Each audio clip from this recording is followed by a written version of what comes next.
안녕하세요. 제 채널에 오신 것을 환영합니다. 구독과 좋아요 부탁드려요. 감사합니다. 뱃사공님, 앞으로 같이 살아요. 헝? 엉? 오늘 밤이 지나기 전 날 죽이러 올 자들이 있다.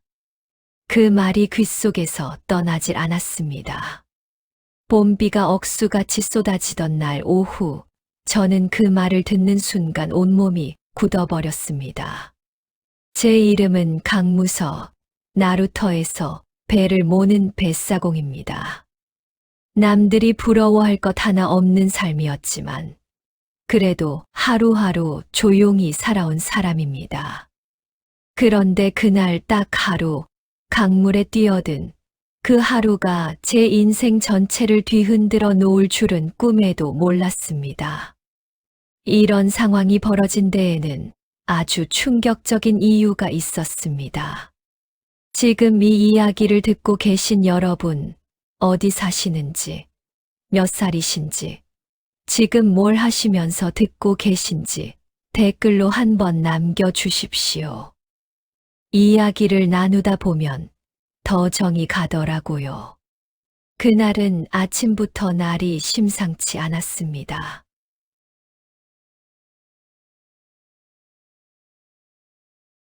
빗소리가 점점 거세지던 그때였습니다. 강 한복판에서 무언가 떠내려오는 것이 보였습니다. 처음엔 나무 토막인 줄 알았습니다. 그런데 자세히 보니 사람이었습니다. 긴 저고리가 물에 흠뻑 젖어 강물 위에 퍼져 있었고, 팔 하나가 힘없이 물결에 쓸리고 있었습니다. 저는 생각할 겨를도 없이 몸이 먼저 움직였습니다. 배를 풀고 노를 저어 나갔습니다. 봄 강물은 생각보다 훨씬 빠르고 차가웠습니다. 가까이 다가가 보니 젊은 여인이었습니다. 얼굴이 창백하다 못해 푸르스름하게 질려 있었고, 입술은 이미 파랗게 변해 있었습니다. 숨이 넘어가기 직전이었습니다. 저는 그녀를 배 위로 끌어올렸습니다. 몸이 얼마나 차갑던지 손이 닿는 순간 살얼음이 만져지는 것 같았습니다. 나루터로 돌아와 처마 밑에 눕히고 정신없이 등을 두드렸습니다. 물이 나와야 했습니다. 숨을 쉬어야 했습니다. 한참이 지나서야 그녀가 기침을 하며 물을 토해냈습니다. 살았구나 싶어 가슴을 쓸어내리던 바로 그 순간이었습니다. 그녀가 눈을 번쩍 떴습니다. 그리고 저를 똑바로 바라보더니 아무 말도 없이 손을 들어 제 뺨을 세게 때렸습니다. 어찌나 세게 때리던지 귀가 멍할 지경이었습니다. 저는 너무 어이가 없어서 아무 말도 못했습니다. 아직 정신이 덜 든 것인가 싶기도 했습니다. 그런데 그녀의 눈빛은 멀쩡했습니다. 흔들림 하나 없이 저를 똑바로 쏘아보는 눈이었습니다. 내 몸을 보았으니 내가 책임져라. 그게 그녀가 저에게 한 첫 마디였습니다. 목숨을 건져준 사람한테 고맙다는 말 한마디 없이 대뜸 책임을 지라고 했습니다. 저는 그 자리에서 뭐라고 받아쳐야 할지 말문이 막혀버렸습니다. 억울하다는 말로는 도저히 부족한 기분이었습니다. 살려줬던 이 뺨을 맞다니 이게 대체 무슨 일인가 싶었습니다. 이 여인이 강물에 빠진 것인지 아니면 제 팔자가 강물에 빠진 것인지 그 순간은 도무지 분간이 되질 않았습니다. 그렇게 황당한 마음으로 멍하니 서 있는데 그녀가 천천히 몸을 일으키며 다시 입을 열었습니다. 오늘 밤이 지나기 전 날 죽이러 올 자들이 있다. 그 한마디가 떨어지는 순간 저는 더 이상 아무것도 따질 수가 없었습니다. 뺨을 맞은 것도 억울한 것도 전부 그 자리에서 얼어붙어 버렸습니다. 그녀의 목소리는 거짓말하는 사람의 목소리가 아니었습니다. 두려움도 과장도 없이 그저 사실을 전하듯 담담하게 내뱉은 말이었습니다. 그 담담함이 오히려 더 무서웠습니다. 살려달라고 매달리는 사람보다 이미 각오를 마친 사람의 눈이 더 깊고 더 무겁다는 것을 그날 처음 알았습니다. 저는 그날 나루터에서 집으로 돌아오는 내내 발걸음이 무거웠습니다. 빗소리는 더 거세졌고 강물 소리는 점점 높아졌습니다. 그 여인의 눈빛이 머릿속에서 지워지질 않았습니다. 강에서 건져 올린 것이 사람인지 아니면 제 팔자인지 그때는 알 수 없었습니다. 다만 한 가지만은 분명했습니다. 오늘 밤은 편히 잠들 수 없을 것이라는 것을. 이제부터 내 집이 내 숨을 곳이다. 그 말을 들은 순간 저는 눈앞이 캄캄해졌습니다. 다음 날 새벽이었습니다. 닭이 울기도 전에 대문을 두드리는 소리가 났습니다. 이 시각에 누가 오나 싶어 문을 열었더니 어제 그 여인이 보따리를 한 아름 안고 서 있었습니다. 젖은 머리카락은 단정히 빗어 올렸고 눈빛은 어제보다 더 또렷했습니다. 밤새 강물에 떠내려갔다 살아난 사람이라고는 도저히 믿기지 않는 얼굴이었습니다. 저는 그녀를 보자마자 불길한 예감이 온몸을 훑고 지나가는 것을 느꼈습니다. 그녀는 제가 뭐라 말할 틈도 주지 않고 안으로 들어섰습니다. 보따리를 방 한 구석에 탁 내려놓더니 집 안을 한 바퀴 둘러보았습니다.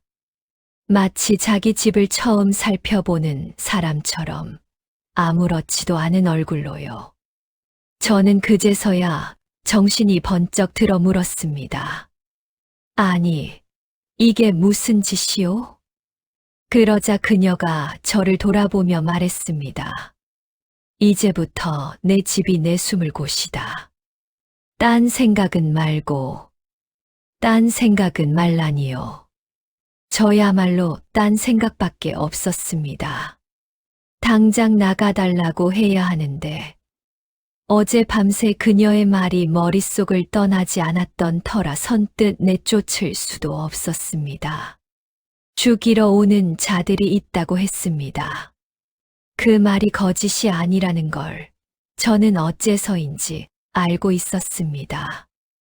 결국 저는 아무 말도 못하고 그 자리에 서 있었습니다. 그게 제 실수였습니다. 그녀는 자리를 잡자마자 상전처럼 굴기 시작했습니다.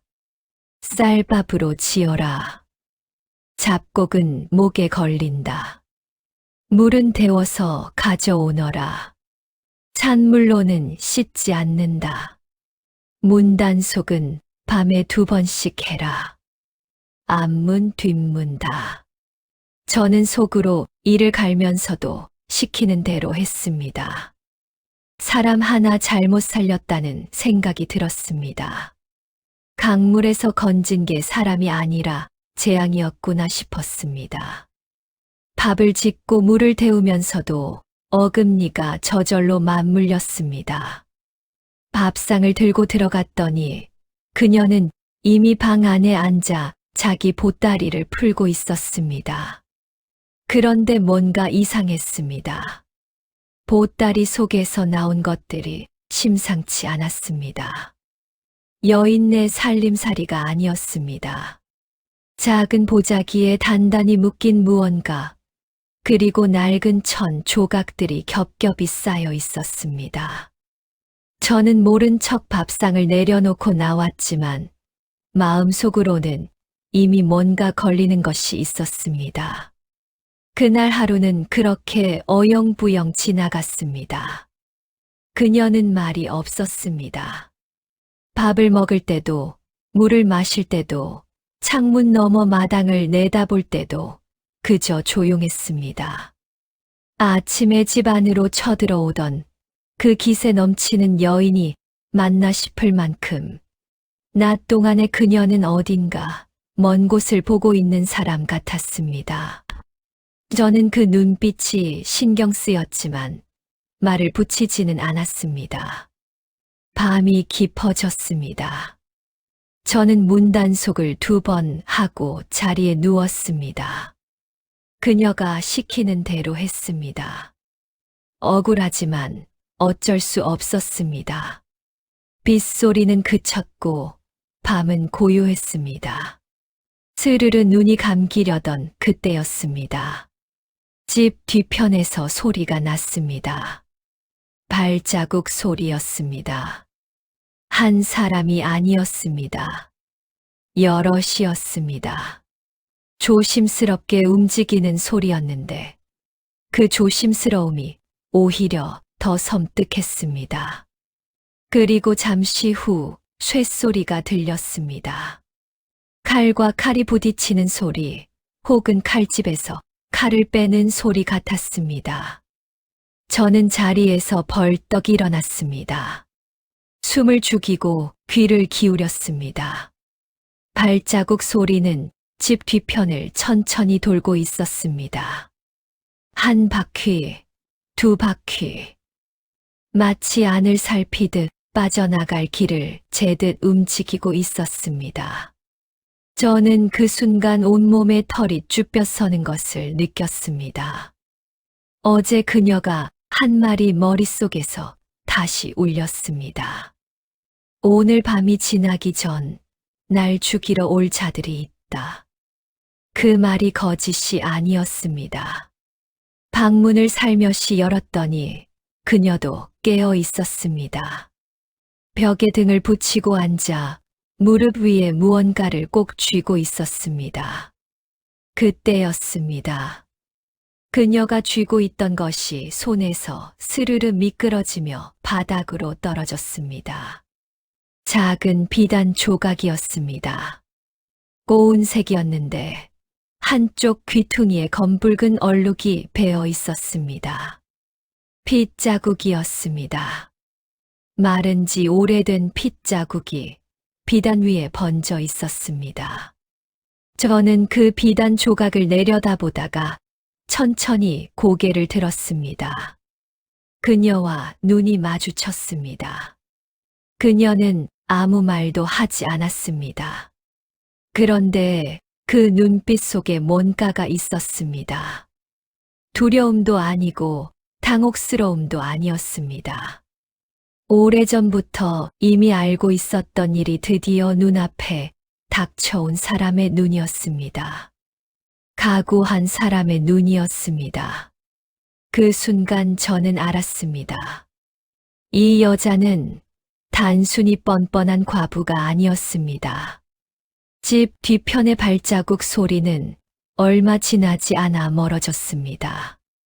그날 밤은 그렇게 아슬아슬하게 넘어갔습니다. 하지만 저는 그 밤이 지나고 나서도 한숨도 자지 못했습니다. 바닥에 떨어진 피 묻은 비단 조각이 눈앞에 어른거렸습니다. 저 여인이 숨기고 있는 것이 무엇인지, 저를 이 집으로 끌어들인 진짜 이유가 무엇인지, 강물에서 건져 올린 그 순간부터 저는 이미 이 일에 발을 들인 것인지도 몰랐습니다. 내 남편은 죽임을 당했습니다. 그리고 다음은 저입니다. 그 말을 듣는 순간 저는 숨이 멎는 것 같았습니다. 피 묻은 비단 조각이 바닥에 떨어진 그날 밤 이후로 저와 그녀 사이에는 묘한 긴장이 흘렀습니다. 저는 묻고 싶었지만 먼저 입을 열지 않았고 그녀는 말하고 싶은 듯 하면서도 계속 망설였습니다. 그렇게 하루가 지나고 또 하루가 지났습니다. 그러다 사흘째 되던 날 아침 그녀가 먼저 입을 열었습니다. 밥상을 사이에 두고 마주 앉은 자리에서 밥 한 술 뜨지 않은 채로 저를 똑바로 바라보며 말했습니다. 들을 준비가 되었소. 저는 숟가락을 내려놓고 고개를 끄덕였습니다. 그녀의 이름은 윤서하였습니다. 죽은 남편은 현의 말단 관리였다고 했습니다. 높은 자리는 아니었지만 문서를 다루는 일을 했고 그 덕에 관아의 장부를 들여다볼 기회가 있었습니다. 그런데 어느 날 남편이 이상한 것을 발견했습니다.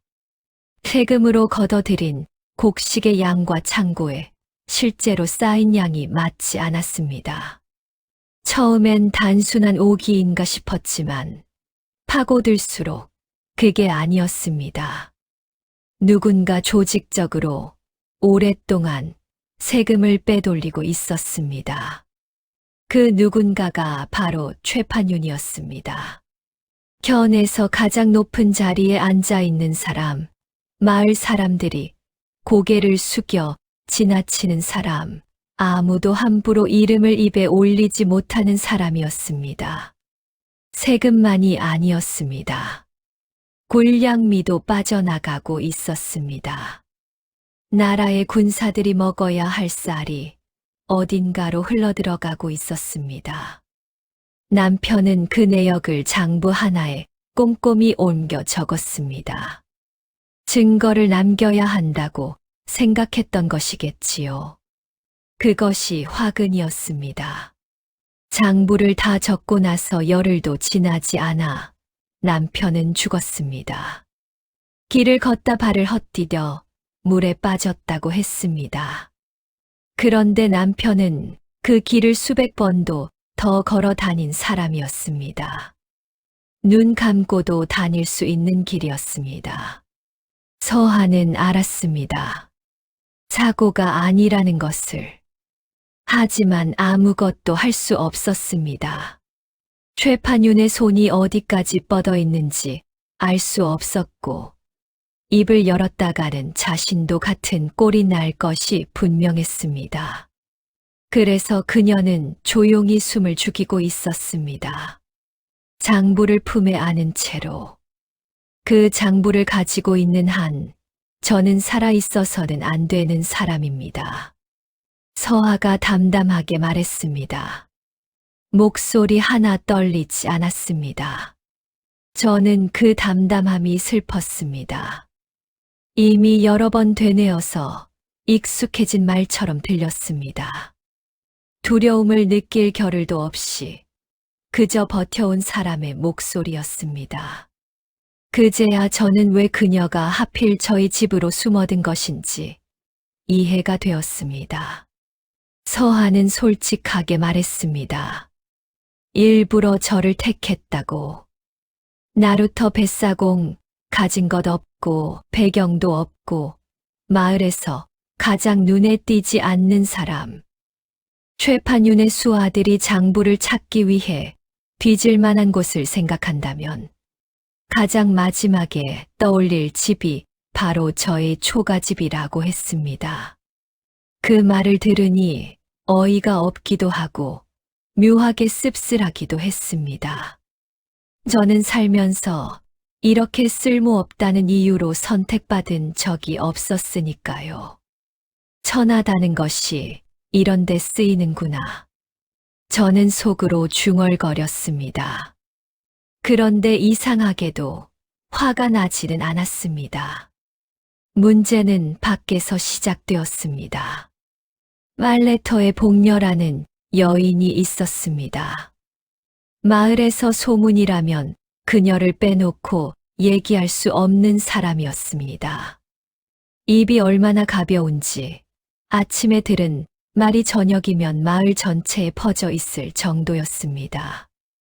그 복녀가 어떻게 알았는지 무성네 집에 젊은 과부가 들어앉았다는 것을 눈치챈 것입니다. 그녀는 빨래터에서 방망이질을 하면서 옆 사람에게 속삭이듯 말했겠지요. 그 속삭임이 마을을 한 바퀴 도는 데는 반나절도 걸리지 않았습니다. 소문은 살이 붙기 시작했습니다. 처음엔 그냥 과부가 들어앉았다더라는 말이었습니다. 그런데 어느새 밤낮으로 드나든다는 말이 붙었고, 그 다음엔 두 사람이 수상하다는 말이 되어 있었습니다. 마을 사람들이 수군거리기 시작했습니다. 장터에서, 우물가에서, 골목 어귀에서. 저는 나루터에 나갔다가 싸늘한 시선을 등 뒤로 느꼈습니다. 아는 얼굴이 저를 보고 슬쩍 고개를 돌리는 것도 보았습니다. 소문이란 것이 이렇게 무섭습니다. 사실이 아니어도 한 번 퍼지면 막을 방법이 없습니다. 집으로 돌아와 서아에게 말했습니다. 소문이 퍼지고 있다고, 마을이 술렁인다고. 그러자 그녀의 얼굴이 처음으로 굳었습니다. 평소에 그렇게 태연하던 사람이었는데 그 말을 듣는 순간만큼은 입술을 꾹 다물고 눈을 감았습니다. 잠시 후 그녀가 말했습니다. 소문이 퍼졌다면 그쪽 귀에도 들어갔을 겁니다. 그쪽이 누구를 말하는지 따로 설명이 필요하지 않았습니다. 그날 저녁부터였습니다. 마을 어귀 쪽에서 낯선 사내들이 보이기 시작했습니다. 장사치도 아니고 나그네도 아닌 것이 분명했습니다. 허리춤에 뭔가를 차고 있었고 눈빛이 달랐습니다. 마을 사람들과 섞이려는 것이 아니라 무언가를 찾고 있는 눈이었습니다. 저는 나루터에서 그 모습을 멀찌감치 바라보다가 서둘러 집으로 돌아왔습니다. 가슴이 두근거렸습니다. 두려움인지 분노인지 아니면 그 둘이 뒤섞인 감정인지 알 수 없었습니다. 최판윤의 수하들이 움직이기 시작한 것이었습니다. 소문 하나가 이 집을 향해 길을 내고 있었습니다. 저는 그날 밤방 안에서 서하와 마주 앉아 오래도록 아무 말도 하지 않았습니다. 말이 필요 없었습니다. 우리 둘 다 알고 있었습니다. 시간이 얼마 남지 않았다는 것을. 이제 이 집은 더 이상 안전한 곳이 아니었습니다. 그리고 저는 이미 이 일에서 빠져나올 수 없는 곳까지 와 있었습니다. 장부가 없어졌다. 서하의 목소리는 낮았지만 그 한마디가 새벽 공기를 칼처럼 갈랐습니다. 그 일이 있기 하루 전 최판윤의 하수인들이 들이닥쳤습니다. 해가 중천에 뜬 대낮이었습니다. 오히려 그게 더 무서웠습니다. 밤에 몰래 오는 것이 아니라 대놓고 낮에 왔다는 것은 이미 숨길 생각이 없다는 뜻이었으니까요. 사내 셋이었습니다. 덩치가 크고 눈빛이 거친 자들이었습니다.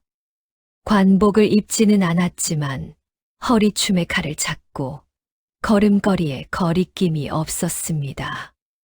저는 마당에서 그들을 맞닥뜨린 순간 다리에 힘이 빠지는 것을 느꼈습니다. 그러나 정신을 차렸습니다. 서하는 아직 방 안에 있었습니다. 장부도 그녀와 함께였습니다. 저는 태연한 척 팔짱을 끼고 그들 앞에 섰습니다. 가슴은 방망이질을 치고 있었지만 얼굴만큼은 굳히지 않으려 했습니다. 무슨 일로 오셨소? 사내 중 하나가 앞으로 나서며 말했습니다. 이 집에 여인이 묵고 있다는 말을 들었다. 어디 있느냐? 저는 어깨를 으쓱하며 대답했습니다. 여인이요. 저 혼자 사는 집인데 잘못 들으신 것 아니요? 사내는 저를 한참 쏘아보다가 고개를 끄덕였습니다. 그리고 다짜고짜 안으로 들어갔습니다. 나머지 둘도 따라 들어갔습니다. 저는 막아서려다가 멈췄습니다. 막으면 오히려 의심을 키울 것이 분명했습니다. 그 대신 저는 아무렇지 않은 얼굴로 그들을 따라다니며 말을 붙였습니다. 여기는 광이고 저기는 헛간이고 이 방은 제가 자는 방이라고. 쓸데없는 말을 최대한 많이 늘어놓으며 시간을 끌었습니다. 그 사이 서하는 어디에 있었을까요? 나중에 들었습니다. 그녀는 하수인들이 마당에 들어서는 소리를 듣자마자 장부를 품에 넣고 뒤란으로 나갔다고 했습니다. 장독대 뒤편에 웅크려 숨어서 숨소리조차 죽이고 있었다고 했습니다. 하수인들이 방 안을 뒤지는 소리, 제가 그들과 실랑이 하는 소리, 그 모든 것을 듣고 있었다고 했습니다. 그러면서 한 가지를 생각했다고 했습니다. 이 사람이 지금 도망칠 수도 있다는 것을. 저를 혼자 두고 뒷담을 넘어 사라지면 그만인데 그러지 않고 있다는 것을. 하수인들은 집 안팎을 샅샅이 뒤졌습니다. 이부자리를 들쳤고 솥뚜껑을 열었고 헛간의 집단까지 흩어놓았습니다. 장부는 나오지 않았습니다. 여인의 흔적도 찾지 못했습니다. 그들은 점점 거칠어졌습니다. 사내 하나가 저의 멱살을 잡고 눈을 들이밀며 말했습니다. 마지막으로 묻는다. 여인이 있느냐? 저는 그 눈을 피하지 않고 대답했습니다. 없소. 잠시 긴 침묵이 흘렀습니다. 그리고 그들은 떠났습니다. 그들이 골목을 돌아 사라지는 것을 확인하고 나서야 저는 뒷문을 열었습니다. 서하가 장독대 뒤에서 일어났습니다. 흙이 묻은 치마를 털며 마당으로 들어오는데 저와 눈이 마주쳤습니다. 그녀는 아무 말도 하지 않았습니다. 그런데 눈빛이 달라져 있었습니다. 처음 만났을 때의 그 서늘하고 단단한 눈이 아니었습니다. 뭔가 흔들린 사람의 눈이었습니다. 저는 그 눈빛이 무슨 뜻인지 그때는 정확히 알지 못했습니다. 다만 뭔가 달라졌다는 것은 느꼈습니다. 그날 밤 우리는 처음으로 제대로 된 이야기를 나눴습니다. 더 이상 이 집에 있을 수 없다는 것, 장부를 들고 이 마을을 벗어나야 한다는 것, 그러기 위해서는 믿을 수 있는 사람이 필요하다는 것. 이야기를 나누다가 복녀 얘기가 나왔습니다. 저는 처음엔 고개를 저었습니다. 소문을 퍼뜨린 장본인인데 믿을 수 있겠느냐고요. 그런데 서하가 말했습니다. 소문을 퍼뜨리는 사람은 반드시 소문도 듣는다고. 복녀가 장터에서 들은 이야기가 있을 것이라고. 다음 날 저는 복녀를 찾아갔습니다. 말레터에서 방망이질을 하고 있던 복녀는 저를 보자 멋쩍은 얼굴을 했습니다. 소문을 낸 것이 저에게까지 닿았다는 것을 알고 있는 눈치였습니다. 저는 탓하지 않았습니다. 대신 조용히 물었습니다. 요즘 장터에 낯선 사람이 있지 않느냐고. 복녀는 방망이를 멈추더니 목소리를 낮췄습니다. 약장수 하나가 열흘째 장터를 떠나지 않고 있어. 약은 팔지도 않으면서 사람들 사이를 어슬렁거리지. 남지훈이라고 하던데 눈빛이 심상치 않아. 집으로 돌아와 서하에게 그 말을 전했습니다. 서하는 눈을 가늘게 뜨고 생각에 잠겼습니다. 약장수가 열흘째 장터를 맴돈다는 것, 약은 팔지 않는다는 것. 그것만으로는 알 수 없었습니다. 최판윤의 사람인지 아니면 다른 누군가의 사람인지. 하지만 선택지가 많지 않았습니다. 우리에게 남은 시간도 많지 않았습니다. 결국 우리는 다음 날 새벽 장부를 들고 장터로 나가기로 했습니다. 남지훈이라는 자를 직접 보고 판단하기로 했습니다. 그날 밤은 일찍 잠자리에 들었습니다. 새벽같이 움직여야 했으니까요.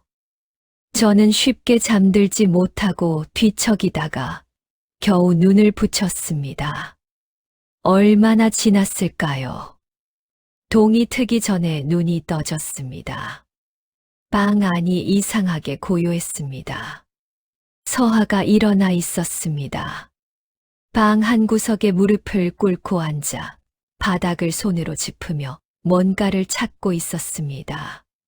표정이 심상치 않았습니다. 저는 벌떡 일어나 물었습니다. 왜 그러시오? 그녀가 고개를 들었습니다. 얼굴이 하얗게 질려 있었습니다. 장부가 없어졌습니다. 방 안이 순간 얼어붙는 것 같았습니다. 저는 그녀 곁으로 다가가 함께 뒤졌습니다. 이불 밑, 보따리 안, 벽 틈새까지 없었습니다. 분명히 잠들기 전까지 있던 것이 감쪽같이 사라져 있었습니다. 창문은 닫혀 있었고 문도 잠겨 있었습니다. 아무도 들어온 흔적이 없었습니다. 그런데 장부가 없었습니다. 우리 둘이 서로의 얼굴을 바라보았습니다. 말은 없었지만 같은 생각을 하고 있었습니다. 누군가 이 안에 있었다는 것. 그리고 그 누군가는 우리가 알고 있는 사람이라는 것을. 살려놓고 이제와 혼자 살겠다는 건 아니지? 내 책임 끝까지 져. 그 말을 들은 순간 저는 웃어야 할지 울어야 할지 알 수가 없었습니다. 장부가 사라진 그 새벽, 저와 서하는 한동안 아무 말도 하지 못했습니다. 머릿속이 하얗게 비어버린 것 같았습니다. 그 장부 하나가 전부였습니다.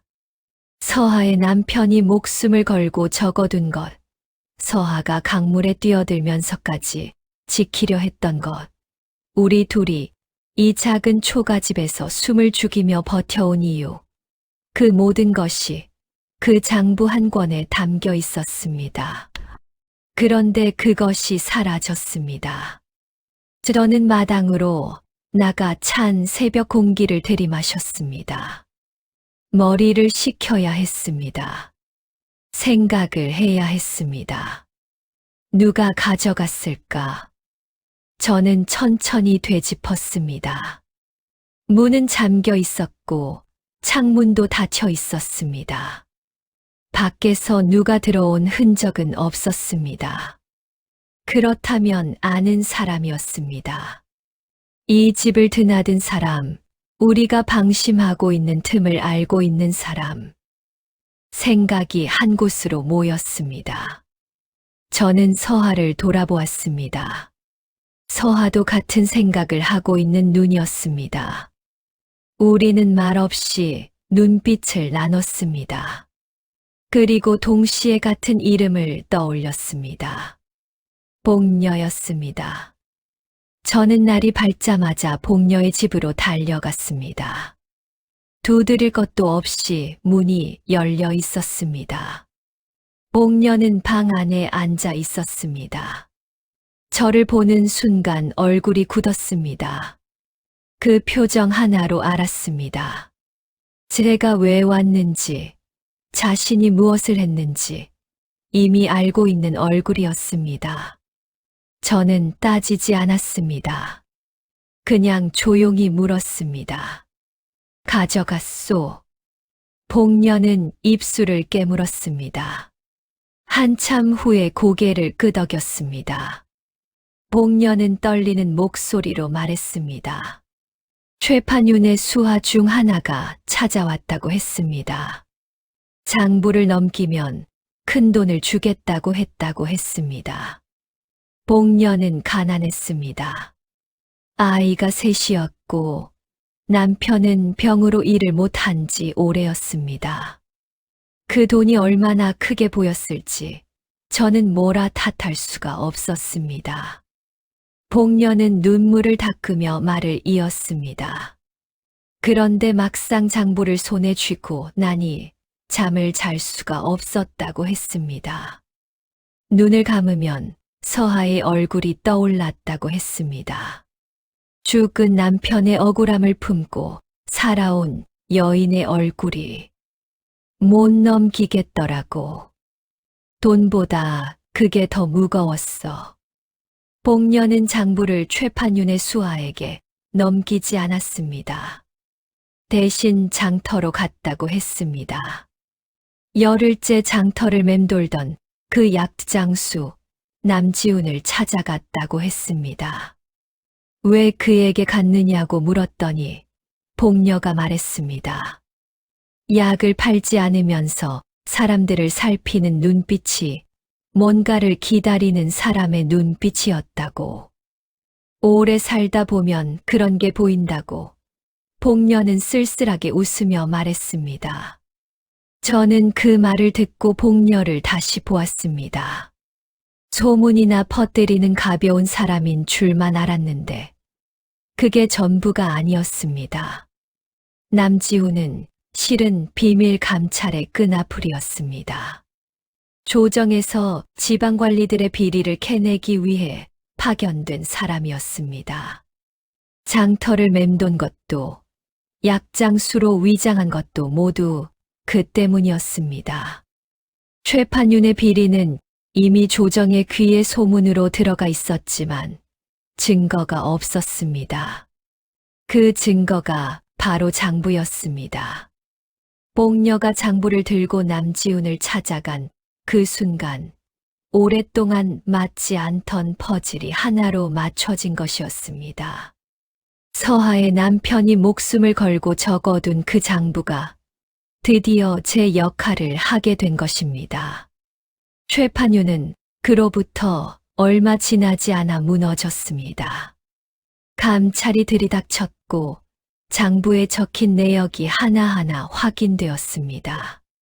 세금 착복, 굴량미 횡령, 그리고 그것을 알아챈 사람을 죽음으로 몰아넣은 일까지. 최판윤은 변명할 말이 없었습니다. 수하들도 줄줄이 잡혀 들어갔습니다. 서하를 죽이러 온 자들, 이 집을 뒤진 자들, 밤마다 발자국 소리를 내며 집 주위를 맴돌던 자들이 전부 거기 포함되어 있었습니다. 마을에 그 소식이 퍼지던 날, 저는 나루터에 앉아 강물을 바라보았습니다. 강물은 아무것도 모른다는 듯 여전히 흘렀습니다. 서하의 누명이 풀렸습니다. 죽은 남편의 억울함도 함께 풀렸습니다. 남편은 의문사가 아닌 최판윤의 지시로 인한 죽음이었다는 것이 밝혀졌습니다. 서하는 그 소식을 듣던 날 아무 말도 하지 않았습니다. 그저 방 안에 혼자 앉아 오래도록 있었습니다. 저는 들어가지 않았습니다. 그 시간은 그녀만의 것이어야 했습니다. 억울하게 간 사람을 위해 살아남은 사람이 홀로 치르는 시간이었습니다. 저는 마당에 서서 하늘을 올려다보았습니다. 봄비가 쏟아지던 그날부터 여기까지 오는 동안 참 많은 것이 지나갔다는 생각이 들었습니다. 며칠 후 서하는 친정으로 돌아갈 수 있게 되었습니다. 누명이 풀렸으니 더 이상 숨을 필요가 없었습니다. 쫓기지 않아도 되었습니다. 저는 그녀의 보따리를 들어 대문 밖까지 나가 건네주었습니다. 서하는 보따리를 받아 들고 골목 어귀를 향해 걸어갔습니다. 저는 그 뒷모습을 바라보았습니다. 처음 이 집에 들이닥치던 날에 그 기세 넘치던 모습이 떠올랐습니다. 상전처럼 굴던 것도 차가운 눈빛으로 저를 쏘아보던 것도 이상하게 그 모든 것이 미운 것이 아니라 그냥 아련하게 느껴졌습니다. 이제 끝났구나 싶었습니다. 그런데 골목 어귀에서 그녀가 멈췄습니다. 잠시 서 있더니 천천히 몸을 돌렸습니다. 그리고 왔던 길을 되짚어 걸어왔습니다. 저는 어리둥절해서 그 자리에 서 있었습니다. 서하는 대문 안으로 들어서더니 마루 위에 보따리를 탁 내려놓았습니다. 그리고 방 안으로 들어가 밥상 앞에 앉았습니다. 마치 처음부터 가지 않을 사람처럼 아무렇지도 않은 얼굴로 앉아서 밥상을 내려다보았습니다. 저는 그 모습을 보고 말문이 막혔습니다. 아니, 친정에 가신다고 하지 않으셨소? 그녀가 고개를 들어 저를 바라보았습니다. 그리고 입을 열었습니다. 살려놓고 이제 와 혼자 살겠다는 건 아니지? 내 책임 끝까지 져. 저는 한동안 아무 말도 못했습니다. 어이가 없기도 하고 웃음이 나오기도 하고 이상하게 가슴 한쪽이 따뜻해지기도 했습니다. 봄비가 쏟아지던 날 강물에서 건져 올린 것이 재앙이라고 생각했습니다. 사람 하나 잘못 살렸다고 이를 갈며 밥을 짓고 물을 데웠습니다. 그런데 지금 이 여인이 다시 이 집으로 돌아와 밥상 앞에 앉아 있는 것을 보고 있자니 그 재앙이 그렇게 나쁘지만은 않았다는 생각이 들었습니다. 저는 아무 말 없이 부엌으로 들어갔습니다. 숟가락을 2개 꺼내 밥상 위에 나란히 놓았습니다. 그게 제 대답이었습니다.